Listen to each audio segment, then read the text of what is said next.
Teoría atómica. La teoría atómica es la ciencia que afirma que la materia está compuesta por pequeñas partículas llamadas átomos. Modelos atómicos. Modelo atómico de John Dalton, 1808. Describe la materia como compuesta por átomos indivisibles, que son esferas sólidas, diminutas e indestructibles. Postuló que los átomos de un mismo elemento son idénticos en masa y propiedades, mientras que los átomos de diferentes elementos son distintos. Modelo atómico de Joseph Thomson, 1890. También conocido como el pudín de pasas. Describe el átomo como una esfera de carga positiva en la que los electrones están incrustados.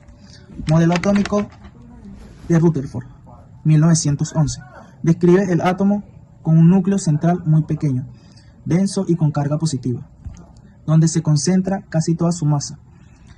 Alrededor del núcleo, los electrones de carga negativa orbitan, ocupando el espacio exterior y dejando la mayor parte del átomo vacío.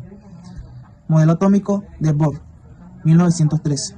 Describe que los electrones giran en órbitas circulares cuantizadas alrededor del núcleo, cada uno con un nivel de energía. Lavoisier en 1689, que agrupó elementos, su comportamiento en reacciones químicas. En 1829, Johann Dobereiner observó algunos elementos que podrían agruparse en tríos o triadas, como conocemos, con propiedades químicas similares. En 1869, Dmitri Mendeleev publicó la primera versión de la tabla periódica moderna, organizada por su peso atómico, y predijo que las propiedades de los elementos aún por descubrir, dejando vacíos en la tabla, quien ordenó los elementos por su peso atómico y dejó espacio para elementos no descubiertos. En 1913, Henry Moseley refinó la tabla organizándola por su número atómico, lo que resolvió las inconsistencias de la versión original y dio lugar a la tabla moderna. Aunado a eso, también tenemos las propiedades periódicas, las cuales son las características de los elementos químicos. Acá podemos encontrar algunas. Está el radio atómico, que es la distancia entre el núcleo de un átomo y el electrón más externo. El radio iónico, que es la distancia entre el núcleo de un ion y su capa de electrones más externas. La afinidad electrónica es el cambio de energía que se desarrolla cuando un átomo en estado gaseoso acepta a un electrón. La energía de ionización es la cantidad de energía necesaria para eliminar un electrón de un átomo o ion en estado gaseoso.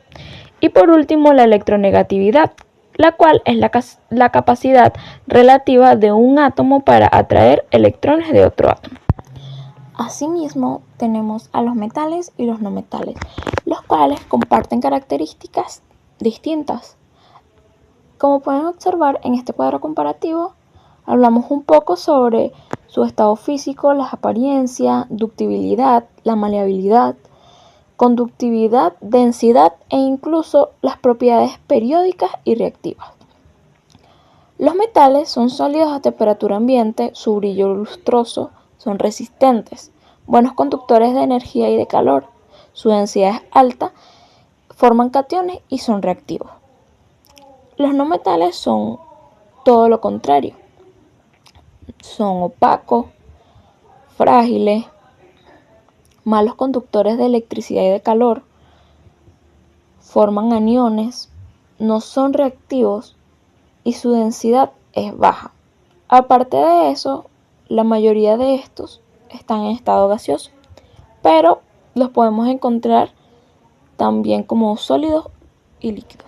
Por consiguiente, hablaremos de los enlaces químicos, los cuales son fuerzas de atracción que mantienen dos o más átomos unidos.